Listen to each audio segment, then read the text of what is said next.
there are times where there are things that are really high on the love list that either will never generate a livable income for us, and maybe they shouldn't also. Like, maybe it's actually okay, and maybe it's actually a better thing to kind of keep those on the side and do them purely without any attachment or expectation beyond just our ability to do them, to engage with them, and to feel the way we feel when we're doing them.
Hello, don't be upset, I'm done cleaning.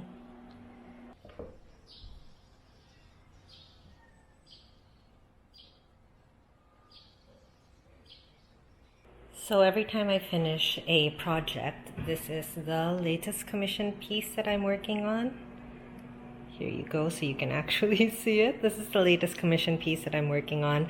Every time I finish doing a project, my whole studio tends to become a bit of a mess. So now that I'm done and I'm about to go and process it in Photoshop, I decided to do a quick clean up first, put everything back in its place. And I guess since I'm already doing that, I might as well give you a quick studio tour. Yes, these are all my pencil boxes. So over here we have colored pencils, and then we have, as you can see, I started out really good like labeling it, but that didn't last. So over here we have all my pencils, and then all the pens, markers, the spare colored pencils that wouldn't fit in these 3 trays go over there. This is my little Batchy alpaca. There's the sky alpaca. Over here we have watercolor pens, and then spare notebooks, packaging tape, things like that.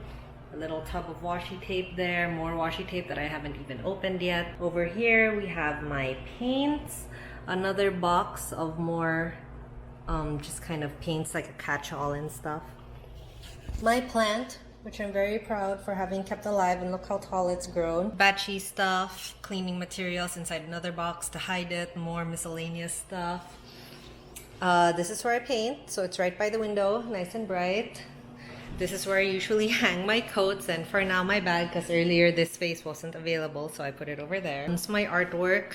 I put it up mostly because I don't know what else to do with it. Headphones necessary, laptop, iPad, my sketchbook, and then like a book that I use for notes, and of course my bullet journal, which you've seen before. And of course Batchy Bear, the best part of the studio. Hello. Hello, little bear. Are you happy it's nice and clean again? So you saw the completed artwork that I have been working on for the past couple of weeks. I scanned that into my computer, and since this was a fairly big piece, I had to do it in 2 parts.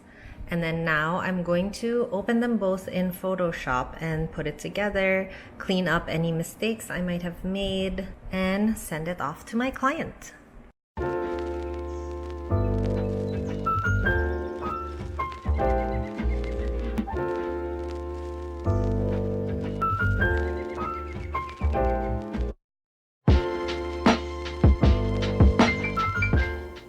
I'm doing right now is when I scan it, I create an overlap and just use a mask to kind of make sure that both halves of the piece are aligned.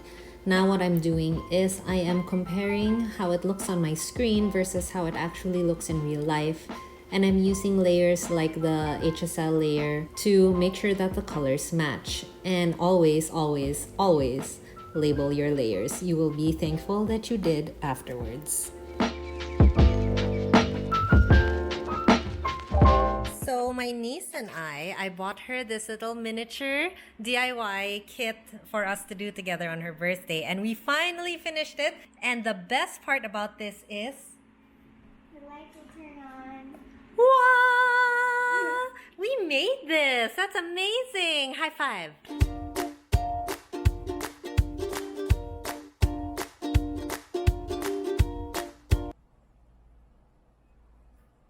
So you may have noticed that there was no video in the last couple of weeks. Sorry about that.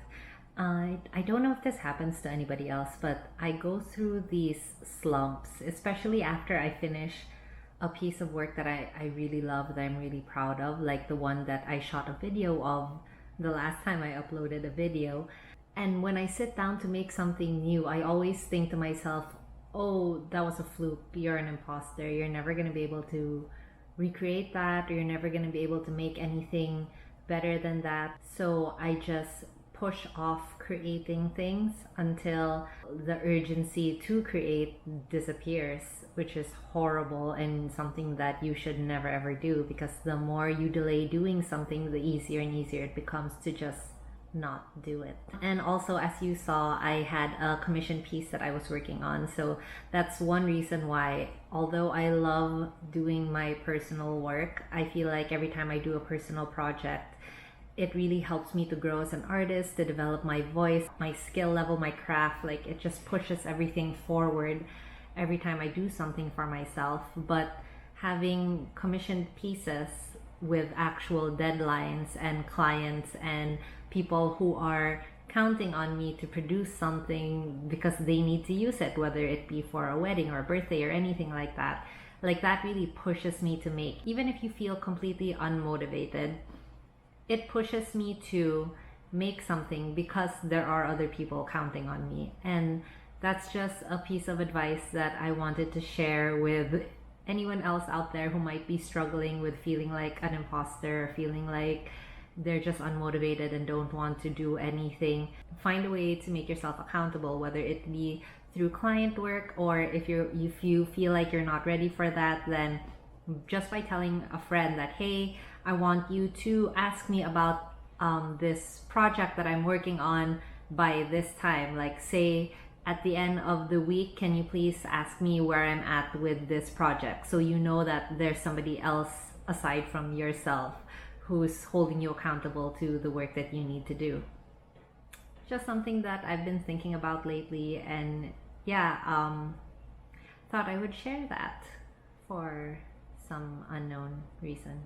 I do have this project that I have been working on, and I have been very hesitant to tell anybody about it because I just feel like once I start telling people about it, then I really have to get off my butt and start doing it. So I need you guys to hold me accountable to this thing that I'm working on. I'll be right back. As you might have seen earlier in the video, I have all my kind of personal projects, artworks, things like that, just kind of hanging over here because I don't know what to do with them. I mean, I made them for me, so now they're just there and not doing anything. Something that I had in mind to do was, what if I take my artwork and I turn it into prints like this? This is still a work in progress. This was a sample that I got for the printer, and I am not happy with how the color turned out, which is why these haven't been released yet. But I have a couple, as you can see. I actually have a lot that I'm planning to turn into art prints. They are about this big, which is, you can't tell how big that is. They're like 4.5 by 5.5 big. There you go. This one's cute. This little guy, I'm actually pretty happy with how he turned out. Is this something that I should be pursuing? Is this something that anybody would be interested in if I put it up in my shop? Let me know. And if you want to see these kind of happen immediately. If you want, if you want to get your hands on these prints, then definitely badger me about them, because that will really motivate me to move forward and actually get this done. You can find me here, or you can find me on Instagram, and of course on my website. But Instagram is definitely like the best place to reach me. Thanks for watching this video. I will catch you all in the next one. Bye.